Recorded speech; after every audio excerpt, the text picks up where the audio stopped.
Down the ground. Oh, 6 of them! Jadeja!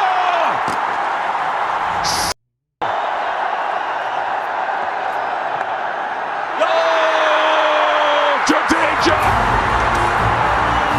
Never bet against MS Dhoni and CSK. The Tata IPL champions of 2023 are CSK for the 5th time. What an IPL event it has been! One of the greatest ever! Unbelievable scenes. Would you believe it? 2 balls left, 10 runs to get, 6, 4. He comes from this ball. Describe CSK in one word. Family. அசையாத மரம் ஒன்று உய்ந்தது கீழே.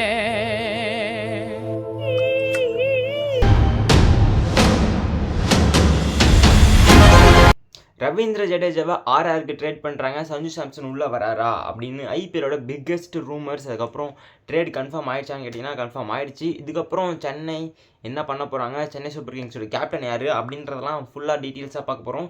அப்படி என்ன நடந்தது Ravindra ஜடேஜாவோட transfer story அப்படின்றத பார்க்க போகிறோம். எப்படிங்க ஒரு லெஜெண்டரி பிளேயரான சிஎஸ்கேவின் தளபதி அப்படின்னு அழைக்கப்படுற த ராக் ஸ்டார் ரவீந்திர ஜடேஜா அவருக்கு ஒரு ஹேட்ஸ் ஆஃப் கொடுத்து அவர் பாய் பாய் சொல்லி ஆர்ஆருக்கு அனுப்பி வைக்கிறாங்க சிஎஸ்கே. மறக்காம புதுசாக வந்தீங்கன்னா சப்ஸ்கிரைப் பண்ணிட்டு பெல் பண்ண தட்டி விட்டிங்கன்னா நம்ம வீடியோஸ் பார்த்தீங்கன்னா நோட்டிஃபிகேஷன்ஸாக உங்களுக்கு வந்துடும். முதல் விஷயமா பார்த்தீங்கன்னா நம்ம போன ஐபிஎல்லே தெரியும், சஞ்சு சாம்சனை பார்த்தீங்கன்னா அவ்வளோ மேட்சஸ் கொடுக்கல. ரியான் பராக கேப்டன் ஆக்குனாங்க, அவரை பார்த்தீங்கன்னா 1 டவுன் தள்ளினாங்க. ரகுவன்ஷி அண்ட் ஜெய்ஸ்வால் பார்த்தீங்கன்னா ஓப்பன் பண்ணாங்க. இந்த மாதிரி பிரச்சனைலாம் பார்த்தீங்கன்னா சஞ்சு சாம்சன் வெளியே போக போகிறாரு அப்படின்னு நிறைய ரூமர்ஸ் வந்துச்சு. ஆனால் அதுக்கப்புறம் அப்படிலாம் இருக்காது அப்படின்னு மேனேஜ்மெண்ட் சொன்னாங்க. ஆனாலும் என்ன ஆச்சு அப்படின்னா இப்போதைக்கு ட்ரேடு போக போகிறேன், அதுவும் சஞ்சு சாம்சன் சொன்னார் நான் போனால் சிஎஸ்கேக்கு மட்டும் தான் போவேன் அப்படின்ற மாதிரி தகவல் சொல்கிறாங்க. அதனால பார்த்தீங்கன்னா சிஎஸ்கேக்கு ஆர்ஆர் வந்து கேட்டிருக்காங்க, சஞ்சு சாம்சன் தரோம், நீங்கள் ஜடேஜாவை தாங்க, ஜடேஜாவையும் அதுக்கப்புறம் பிரவிஸையும் தாங்க அப்படின்னு கேட்டிருக்காங்க. அதுக்கு வந்து சிஎஸ்கே ஒத்துக்கல, நாங்கள் ஒரு கேஷ் மட்டும் தரோம், நீங்கள் பிளேயர் கொடுங்க அப்படின்ற மாதிரி அவங்க கேட்டதாகவும், அதுக்கு அவங்க நோ சொன்னதுக்கப்புறம் ஓகே ஆக்ஷன்லாம் பார்த்துக்கலாம் அப்படின்னு சிஎஸ்கேவோட மென்டாலிட்டியும் அவங்களோட மென்டாலிட்டி பார்த்தீங்கன்னா அடுத்து டிசி உள்ள என்ட்ரி ஆகிறாங்க. ஸ்டெம்ஸை தரோம், நீங்கள் சாம்சனை தாங்க அப்படின்ற மாதிரி டிசி அப்ரோச் பண்ணும்போது சிஎஸ்கே டீம் பார்த்தீங்கன்னா ஒரு பயம் வந்துடுது. ஏன்னா அவங்க எடுத்துருவாங்களோ அப்படின்னு தோணும் போது சரி நம்மளும் அப்ரோச் பண்ணி பார்க்கலாம் அப்படின்னு அப்ரோச் பண்ணும்போது கடைசியாக பார்த்தீங்கன்னா ஜடேஜா அதுக்கப்புறம் சாம் கரனை பார்த்தீங்கன்னா ட்ரேட் பண்ணுறதா பார்த்தீங்கன்னா கன்ஃபார்ம் பண்ணிட்டாங்க, லாக் பண்ணிட்டாங்க. அதே மாதிரி சிஎஸ்கேக்காக விளையாட போகிறாரு சஞ்சு சாம்சனுங்க. இந்த மாதிரியான விஷயங்கள்லாம் பார்த்திங்கன்னா ரொம்பவே ஃபேன் பேஸாக பார்த்தோம் அப்படின்னா ரொம்ப முக்கியமாக ரவீந்திர ஜடேஜா தான் டோனிக்கு அடுத்து அப்படின்னும் போது அவர் ரிலீஸ் பண்ணுறது மிகப்பெரிய கஷ்டமாக இருக்கும் ஃபேன்ஸை பொறுத்தளவுக்கு. ஆனால் கிரிக்கெட்டிங் லாஜிக்கலாக யோசிச்சு பார்த்தோம் அப்படின்னா இன்னும் ஒரு 36 வயசு ஆகுது ரவீந்திர ஜடேஜாவுக்கு. அவர் பார்த்திங்கன்னா இன்னும் ஒரு 4 வருஷம் இல்லை 5 வருஷம் பார்த்திங்கன்னா விளையாடலாங்க அஃப்கோர்ஸ். ஆனால் அவர் மாரி ஆல்ரவுண்டர் இதுக்கப்புறம் கிடைப்பாங்களா அப்படின்னு தெரியாது சிஎஸ்கே டீமுக்கு. ஆனால் ஆர்ஆர் ஒரு ஸ்ட்ராட்டஜிக்கலாக மூவ் பண்ணி அவங்க டீமை பார்த்தீங்கன்னா யங்ஸ்டர்ஸ் இருக்காங்க, அவங்களுக்கு பார்த்தீங்கன்னா எக்ஸ்பீரியன்ஸ்டு பிளேயர்ஸ் தேவைப்பட்டாங்க. அதுக்கு பார்த்தீங்கன்னா ரவீந்திர ஜடேஜாவை யூஸ் பண்ணிப்பாங்க அப்படின்றதும் நல்லாவே தெரியுது. ஃபினிஷரும் அவங்க இல்லை அப்படின்றதுனால ஜடேஜா அங்கே போகிறாங்க எடுத்துட்டாங்க. அவங்களுக்கு பார்த்தீங்கன்னா இன்னும் யூஸ்ஃபுல்லாக இருக்கும் அப்படின்றதும் நமக்கு தெரியுது. இது சிஎஸ்கே எப்படி நம்ம பிக் பண்ணுவாங்க அப்படின்னு பார்த்தீங்கன்னா சிஎஸ்கே இப்போ ரவீந்திர ஜடேஜா வெளியே போனாலும் அதுக்கு டோனி காரணமா அப்படின்னு எனக்கு தெரியல. ஏன்னா இப்போ எல்லாமே சொல்லுவாங்க சிஎஸ்கேனா டோனி தான் சொல்லுவார், டோனி சொல்கிறதா கேட்குறாங்க அப்படின்னு சொல்கிறாங்க. ஆனால் என்னை பொறுத்த அளவுக்கு பார்த்தீங்கன்னா சிஎஸ்கே முடிஞ்ச அளவுக்கு ட்ரை பண்ணால் டோனி விடுவாரான்னு எனக்கு தெரியல கன்ஃபார்ம். ஏன்னா டோனியும் ஜடேஜாவும் பார்த்தீங்கன்னா ரொம்ப க்ளோஸாக இருப்பாங்க, அது நம்ம எல்லாத்துக்கும் தெரியும். நம்ம 2 வருஷம் பேன் ஆகிட்டதுக்கப்புறம் சிஎஸ்கே வந்த உடனே எல்லாத்துக்கும் தெரியும். 3 ரீடென்ஷனை பார்த்தீங்கன்னா ஜடேஜா, ரெய்னா, டோனி 3 பேர் தான் இருந்தாங்க. அதுலேருந்து தெரிஞ்சது அஸ்வினை எடுக்கல ஏன் அப்படின்னு கேட்டபோது ஜடேஜா தான் அவருக்கு ஃபேவரட் அப்படின்னும் எல்லாத்துக்கும் தெரிஞ்ச விஷயம் தான். அவர் எப்படிங்க சொல்லியிருப்பார் அப்படின்னு எனக்கு தோணுச்சு. டோனி எப்படி இது அக்செப்ட் பண்ணுறாரு அப்படின்னு கேட்டிங்கன்னா டோனியும் பார்த்தீங்கன்னா அடுத்த வருஷம் இல்லை இப்போயே பார்த்தீங்கன்னா அவர் ரிட்டையர் ஆகிற வயசு தான் ஆகுது. முடிஞ்ச அளவுக்கு என்ன ஆகும் அப்படின்னா அவர் ரிட்டையர் ஆகிறதுக்கான சான்சஸ் அதிகமாக இருக்கிறனால அவருக்கு ஒரு கீப்பர் வேணும் அப்படின்னு போன வருஷமே பார்த்தீங்கன்னா இஷான் கிஷன் அவங்க பிட் பண்ணியிருக்கலாம், ஏன் பண்ணலன்னு தெரியல. போன வருஷம் பார்த்தீங்கன்னா ருத்ராஜோட கேப்டன்ஷிப் பார்த்தீங்கன்னா அந்த அளவுக்கு சரியில்லாதனால மிகப்பெரிய பார்த்தீங்கன்னா ஒரு தோல்வியை கொடுத்து லாஸ்ட் சீசன் பார்த்தீங்கன்னா ரொம்ப டிசப்பாயின்மெண்ட்டாக இருந்தாங்க சிஎஸ்கே ஃபேன்ஸ்லாம். நான் என்னடா எஸ்ஆர்ஹெச் சட்டை போட்டதுனால எஸ்ஆர்ஹெச் ஃபேன் அப்படின்னு வச்சுக்காதீங்க. இதான் பார்த்தீங்கன்னா ஒரு கம்ஃபர்டபுளாக இருக்குது அப்படின்றதுனால இந்த இந்த டிஷர்ட் போட்டு வீடியோ எடுக்கிறாங்க. அதே மாதிரி இந்த லைனப் பார்த்தீங்கன்னா ருத்ராஜ் கன்ஃபார்ம் ஒன்றும் ஆட மாட்டார். ஏன்னா நான் கேப்டன் ஆகிட்டேன், நான் சொல்கிறதா சட்டம் அப்படின்ற மாதிரி அவர் இருக்காரா அப்படின்னு கேட்டிங்கன்னா எனக்கு ஒரு பர்சனலாக பார்த்தீங்கன்னா ருத்ராஜோட கேப்டன்ஷிப் மேலே அவ்வளோ நம்பிக்கை இல்லை என்னை பொறுத்த அளவுக்கு.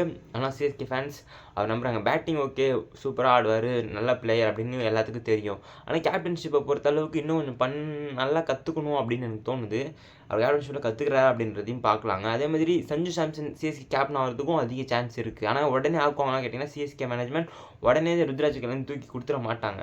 அது முடிஞ்ச அளவுக்கு பார்த்தீங்கன்னா இந்த சீசன் அடி வாங்கினாங்க அப்படின்னா நெக்ஸ்ட் சீசன் கன்ஃபார்ம் சேஞ்ச் பண்ணுறதுக்கான சான்சஸ் அதிகமாகவே இருக்குது. சிஎஸ்கே பொறுத்த அளவுக்கு அவங்க வின்னிங் பண்ணிகிட்டே வர ஒரு டீம் திடீர்னு தோக்கும் போது என்ன பண்ணணும்னு தெரியாது இல்லைங்க. அந்த மாதிரி தான் இப்போ சிஎஸ்கேவும் பண்ணுறதுக்கான சான்சஸ் இருக்குது. இப்போ சிஎஸ்கே லைனப் எடுத்து பார்த்தோம் அப்படின்னா ஓப்பனிங் மாத்திரையான்னு பார்த்தீங்கன்னா நம்மளோட சாம்சன் இறங்கினார்னா நம்பர் 3 ருத்ராஜ் தான் இறங்க போகிறோம் அப்படின்னு தெரியும். Number 4 Dube, number 5 Brevis, number 6 அப்படின்ற ஸ்லாட் பார்த்தீங்கன்னா காலியாக இருக்குது. ஏன்னா அது ஜடேஜாவோட ஸ்லாட். அதுக்கடுத்து நம்பர் 7 டோனி, அதுக்கப்புறம் அன்ஷுல் கம்போஜ், கலீல் அகமது, நெல்லிஸ் பார்த்து இன்னும் கொஞ்சம் யூஸ்ஃபுல்லாக இருப்பாரோ, குட் பவுலரோ அப்படின்னு எனக்கு தோணுது.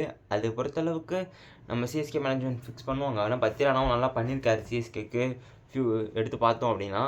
அந்த மாதிரி பார்த்தீங்கன்னா இப்போது அந்த 6th பிளேஸில் யார் ஆட வைப்பாங்க அப்படின்னு கேட்டிங்கன்னா ஒரு ஸ்டேஸ் கோபால் அப்படின்னு ஒரு பிளேயர் இருக்கார். ஸ்பின் பவுலர், ஆஃப் ஸ்பின்னர் தான் இந்தியாவில் இருக்கார், சிஎஸ்கேல இருக்காருன்னு நினைக்கிறேன். அவரை பார்த்தீங்கன்னா விளையாட வைக்க வாய்ப்பு இருக்குது. இன்னொரு ஆப்ஷனாக பார்த்தீங்கன்னா இம்பேக்ட் பிளேயர், 12வது பிளேயர் பார்த்தீங்கன்னா இம்பேக்ட் பிளேயர். அவரை பார்த்தீங்கன்னா அவங்க எதுக்கு வேணுமோ அது மாதிரி யூஸ் பண்ணிக்கவும் சான்ஸ் இருக்குது. ஆனால் இப்போ உருவில் பட்டேல் அப்படின்னு ஒருத்தர் இருந்தார், அவர் தானேங்க, அவர் பேர் கரெக்டாக சொல்கிறேன்னா எனக்கு தெரியல. ஆனால் அந்த மாதிரி பிளேயர் இருந்தார் சிஎஸ்கேல. உருவில் பட்டேலா? ஆமாங்க, உருவில் பட்டேல் இருந்தார். அவருக்கும் பார்த்தீங்கன்னா சான்ஸ் போகுது. இந்த மாதிரி சிஎஸ்கேவோட பெஞ்சில் உட்காரவங்களாம் சான்ஸ் போகுது. ஆனால் இதே அதர் டீம்ஸ்லாம் பார்த்தீங்கன்னா மும்பை இந்தியன்ஸ்லாம் பெஞ்சில் இருந்தால் கன்ஃபார்ம் ஒரு சான்ஸ் கிடைக்கும் அப்படின்னு எல்லாத்துக்கும் தெரியும். அந்த மாதிரி பண்ணுறதுனால கொஞ்சம் இதுவாக இருக்குது. அதேமாதிரி ஆஃப் ஸ்பின்னர் வேணும் அப்படின்னு ஸ்டேஸ் கோபால் தான் போவாங்களா அப்படின்னு கேட்டிங்கன்னா அவர் இருக்கார், அவரை வச்சு மேனேஜ் பண்ணலான்னு தான் நினைப்பாங்க. நூர் அகமது இருக்கார். இன்னொரு நல்ல ஃபேஸ் பவுலருக்கு போவாங்க அப்படின்னு எனக்கு தோணுது. ஏன்னா ஸ்பேஸ் பவுலர் பார்த்தீங்கன்னா கலீல் அகமதை நான் நம்பி எடுத்துகிட்டு போக மாட்டேன். ஏன்னா அடி வாங்கிறதுக்கு வாய்ப்பு எக்கச்சக்கமாக இருக்குது. போன ஆர்சிபி மேட்ச்லாம் பார்த்தோம், என்ன அடி அடித்தார் ரொமாரியோ செஃபர்ட் அப்படின்னு. அந்தமாதிரி அடி வாங்கிறதுக்கு டெட்டில் சான்சஸ் இருக்குது. இப்போது சிஎஸ்கேயோட பவுலிங் எடுத்து பார்த்தோம் அப்படின்னா நூர் அகமது பார்த்தீங்கன்னா டாப் குவாலிட்டி பவுலர், அதுக்கப்புறம் அன்ஷுல் கம்போஜ் குட் பவுலர், அதுக்கப்புறம் யார் இருக்கா அப்படின்னு கேட்டிங்கன்னா அதுக்கப்புறமே பத்திரானா பார்த்தீங்கன்னா அவ்வளோ பார்த்தீங்கன்னா பத்திரானா காட்டாத மாதிரி தான் எனக்கு ஃபீல் ஆகுது. அதனால் பத்திரானா ஓகேங்க வச்சுக்கலாம். ஆனால் நேத்து நெல்லிஸ் பார்த்தீங்கன்னா சூப்பராக பண்ணிகிட்ருக்காரு ஆஸ்திரேலியாவில். ஆனால் சென்னையில் இந்தியாவில் எப்படி பண்ணுவார் மே மாதம் அப்படின்னும் போது கொஞ்சம் ஓகே. இன்னொரு பவுலர் பார்த்தீங்கன்னா நல்ல பேக்கப்காக எடுத்து வச்சுக்கணும் இவங்களுக்கே. ஏன்னா நம்மளால் பார்த்தீங்கன்னா அதிக பைசா செலவு பண்ண முடியாதான்னு கேட்டிங்கன்னா முடியும். ஏன்னா எக்கச்சக்க பிளேயர்ஸை ரிலீஸ் பண்ணுறோம் அப்படின்னும் போது இன்னும் 2-3 பிளேயர்ஸ் பார்த்தீங்கன்னா பிக் பண்ண வாய்ப்பு இருக்குது. இந்த 6வது பொசிஷனில் பார்த்தீங்கன்னா கோபால் ஆட வச்சு எப்போ பேட்டிங் ஆடுவாங்க அப்படின்னு எல்லாத்துக்கும் கேட்கலாம். அதுதான் பார்த்தீங்கன்னா நம்ம இம்பேக்ட் பிளேயரில் பார்த்தீங்கன்னா ஒரு பேட்ஸ்மேன், இந்த உருவில் பட்டேல் மாதிரியான ஒரு பேட்ஸ்மேன்ஸை பார்த்தீங்கன்னா உள்ளே வச்சு ஃபினிஷிங் ஸ்டைலில் யூஸ் பண்ணலாம். அப்படியும் இல்லை நான் 6th பிளேயர் ஒரு பேட்டிங் ஆல்ரவுண்டர் தான் வேணும் அப்படின்னு நினச்சாங்கன்னா மேக்ஸ்வெல் வருவார், எல்லாத்துக்கும் தெரியும். அதுக்கப்புறம் கேதார் ஜாதவ் வருவாரா அப்படின்னு கமெண்ட் செக்ஷனில் கமெண்ட் பண்ணிடுங்க. இந்த மாதிரியான பிளேயர்ஸ்லாம் வைப்பாங்க. அதே மாதிரி நம்ம ராஜஸ்தான் ராயல்ஸை எடுத்து பார்த்தோம் அப்படின்னா அவங்க ஸ்குவாட் பேட்டிங் அட்டாக் பார்த்தீங்கன்னா யங்ஸ்டர்ஸ் நம்பி தான் இருக்குது.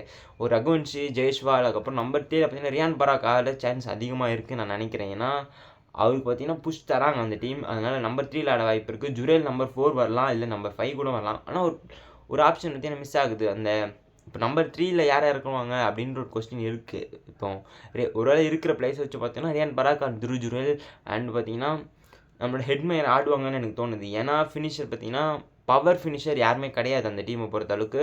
அதனால அவங்க யூஸ் பண்ணதுக்கான சான்ஸ் நிறையாவே இருக்குது. நம்பர் 4 ஜுரேல், நம்பர் 5 யார் இருக்காங்க அப்படின்னு பார்த்தீங்கன்னா கேமரூன் க்ரீனுக்கு போக வாய்ப்பு அதிகமாக இருக்குது. கேமரூன் க்ரீன் ஒருவேளை கிடைக்கல அப்படின்னா நம்மளுடைய சாம் கரனை யூஸ் பண்ணுவாங்க அப்படின்னு நான் நினைக்கிறேன். சாம் கரன் நம்பர் 5 ஆனார்னா நம்பர் 6 ஜடேஜா, அதுக்கப்புறம் நம்பர் 7 பார்த்தீங்கன்னா அவங்க பவுலர்ஸை வச்சு இந்த ஜோப்ரா ஆர்ச்சல், அதுக்கப்புறம் பிரதீப் கிருஷ்ணா, இந்த நம்மளோட துஷார் தேஷ்பாண்டே பார்த்தீங்கன்னா ரிலீஸ் பண்ண சான்ஸ் அதிகமாக இருக்குது. இந்த மாதிரியான பிளேஸ்லாம் அவங்களும் வச்சுருக்காங்க. அவங்களோட பொறுத்தளவுக்கு இன்னும் கொஞ்சம் ஃபாஸ்ட் பவுலிங் பொறுத்தளவுக்கு ஜோப்ரா ஆர்ச்சர் நல்லா பண்ணிட்டாரு அப்படின்னா பிரதீப் கிருஷ்ணாவும் நல்லா பண்ணிடுவார். பவுலர் ஜடேஜா, அதுக்கப்புறம் இன்னொரு பவுலர் நல்ல பவுலர் எடுத்தால் போதும். அவங்க டீம் பார்த்தீங்கன்னா ஒரு 4 பவுலர் செட் பண்ணிடலாம். அதுக்கப்புறம் பார்த்தீங்கன்னா ஈஸியாக மேட்சை அப்சர்வ் பண்ணி எடுத்துகிட்டு போயிடலாம் அப்படின்னு வச்சுட்டா கூட. சிஎஸ்கே நல்லா பண்ணுவாங்களா பண்ண மாட்டாங்களா அப்படின்னு கேட்டிங்கன்னா சிஎஸ்கே டீம் பிளேயிங் லெவலில் பொறுத்து டாப் 3 பார்த்தீங்கன்னா ஸ்ட்ராங்காக இருக்காங்க, டாப் 5 கூட ஸ்ட்ராங்காக தான் இருக்குது. ஆனால் என்ன பொறுத்தளவுக்கு தூபே அப்படின்ற ஒரு பிளேயர் பார்த்தீங்கன்னா வெறும் ஸ்பின்னர்ஸை மட்டுமே அடிக்கிறதுக்கு வச்சுக்கிறாங்க. ஆனால் அது யூஸ்ஃபுல்லாக இருக்கும் சிஎஸ்கேக்கு. பார்க்கலாம், அவர் பவுலிங் கொடுத்தாங்கன்னா இந்தியா கொடுக்குற மாதிரி கொடுத்தாங்கன்னா அடித்து சொயிட்டுருவாங்க அப்படின்னு எல்லாத்துக்கும் தெரியும். அந்த மாதிரி நீங்கள் உங்கள் கமெண்ட் செக்ஷனில் உங்களுக்கு என்ன தோணுதோ கமெண்ட் செக்ஷனில் கமெண்ட் பண்ணுங்கள். ரவீந்திர ஜடேஜா இல்லாத பெரிய மிஸ்ஸாக இருக்குமா? நம்பர் 6 பார்த்தீங்கன்னா யார் ஆடுவா? ஸ்டேஜ் கோப்பர் ஆடுவாரா, இல்லைனா மேக்ஸ்வெல் அப்புறம் எடுப்பாங்களா, அவ்வளோ ப்ரைஸ் கிடைப்பாரா அப்படின்னு நமக்கு தெரியல. மேக்ஸ்வெல் கிடைச்சாலும் ஜடேஜா மாதிரி பர்ஃபார்மன்ஸ் பண்ண முடியுமா அப்படின்னு கேட்டிங்கன்னா தெரியாது. இல்லை அப்படின்னா விதவிதமாக யோசிக்க போகிறாங்க. இப்போ சிஎஸ்கே வந்து அந்த ட்ராஃபி அடிக்க போகிறாங்க அப்படின்னு யோசிச்சாங்க அப்படின்னா லியம் லிவிங்ஸ்டன் பார்த்தீங்கன்னா வெளியே வராரு. அவர் லோ ப்ரைஸ் ஆகலாம். அவரும் பேட்டிங் வித் ஆல்ரவுண்ட் பவுலிங் போடுவார் அப்படின்னா தெரிஞ்சாலும் ஆனால் அவர் எடுப்பாங்களா? ஏன்னா ரிஸ்கி தான். அவர் பார்த்தீங்கன்னா மேக்ஸ்வெல் கமாடிட்டி மட்டும் தான். ஒரு நாள் பட்டா பாகியும் பட்டாட்டி லேகியும் அப்படின்ட்டு ஆடுற ஒரு பிளேயர். அதனால அதை பொறுத்தளவுக்கு ரொம்பலாம் இருக்காதுன்னு நான் நினைக்கிறேன். அவருக்கு போகவும் சான்ஸ் இருக்குது மாற்றி யோசிச்சாங்க அப்படின்னா. அப்படி இல்லைன்னா கேம்ரூன் க்ரீன் எடுத்தால் எப்படி விளையாட வைப்பாங்க அப்படின்னு அக்கீல் ஹுசைன் அப்படின்னு நம்மளுடைய பீடாக் பார்த்தீங்கன்னா சொன்னார். அக்கீல் ஹுசைன் கன்ஃபார்ம் எடுப்பாங்கன்னு. அக்கீல் ஹுசைன் எடுத்தாங்க அப்படின்னா விளையாட வைக்கிறது கஷ்டமாக இருக்கும்னு எனக்கு தோணுது. ஏன்னா ருத்ராஜோட கேப்டன்ஷிப்பை பொறுத்தளவுக்கு ஸ்பின்னர்ஸ்க்கு அவ்வளோ இம்பார்ட்டன்ட் கொடுக்க மாட்டார் அப்படின்னு நல்லா தெரிஞ்சிச்சு. அவரோட போன சீசன் கேப்டன்ஷிப்பில் பார்த்தோம், 100 ஆகும்போதே 3 ஓவர் தான் முடித்தார். ஜடேஜா பற்றி 2 ஓவர் அப்படின்ற மாதிரிலாம் இருந்தது. அதனால் பார்த்தீங்கன்னா அவர் ஃபேஸ் பவுலர்ஸ் தான் இம்ப்ரூவ்மெண்ட் அவங்கள தான் போட வைக்கிறாரு அப்படின்னும் போது ஸ்பின்னர்ஸ் அவ்வளோ போக மாட்டாங்கன்னு நினைக்கிறேன். இருக்கிற ஸ்பின்னர்ஸை வச்சு போகலாம். அப்படி இல்லைனா எக்ஸ்ட்ரா ஸ்பின்னர்ஸ் எடுக்கணும் அப்படின்னா லோக்கல் கமாடிட்டிலேருந்து ஒரு பிளேயர் எடுக்கலாம் அப்படின்றது தான் என்னோட கருத்து. ருத்ராஜோட கேப்டன்ஷிப் எப்படி இருக்கும் அப்படின்றதே நம்ம பார்க்க வேண்டியது இருக்குது. ஏன்னா சாம்சன் இருக்கார். எப்போ வேணால் ஒரு ஃபால் ஆச்சு அப்படின்னா ருத்ராஜுக்கு சாம்சன் கேப்டனாக சான்சபிலிட்டி இருக்குது. ஏன்னா இது வந்து ஒரு பிளேயரை க்ரூம் பண்ணுறதுக்காக சிஎஸ்கே இல்லை, நாங்கள் ட்ராஃபி அடிக்கிறதுக்காக இருக்கோம் அப்படின்னு ஜடேஜா வெளியே அனுப்பி காமிச்சிருக்காங்க. முடிஞ்ச அளவுக்கு சிஎஸ்கே என்ன பண்ணுறாங்க அப்படின்னு பார்க்கலாம். ஆர்ஆர் பார்த்தீங்கன்னா ஒழுங்காக பண்ண மாட்டாங்கன்னு தோணுதுங்க. இந்த சீசனை பொறுத்தளவுக்கு பிளேயர்ஸ் கிளிக் ஆனால் பிளாஸ்டாக ஆகலாம், ஆனால் கிளிக் ஆக மாட்டாங்கன்னு எனக்கு தோணுது. உங்களுக்கு என்ன தோணுது அப்படின்றத கமெண்ட் செக்ஷனில் கமெண்ட் பண்ணுங்கள். சிஎஸ்கே பொறுத்தளவுக்கு நல்ல டீமாக இருந்தாலும் ஜடேஜா போயிட்டார், டோனி இருப்பாரா இருக்க மாட்டாரா அப்படின்ற ஒரு கொஸ்டினும் எனக்கு வந்துச்சு. ஆனால் மக்களுக்கு யாரும் வரலன்னு நினைக்கிறேன். அதனால பார்த்தீங்கன்னா மறக்காமல் லைக் பண்ணுங்கள், சப்ஸ்கிரைப் பண்ணிட்டு பெல் பட்டன் தட்டி இப்படி நம்ம பார்த்தீங்கன்னா நோட்டிஃபிகேஷன் தான் வந்துடும். அங்கே சவுண்டு கேட்குது, நான் போய் பார்த்துறேன்.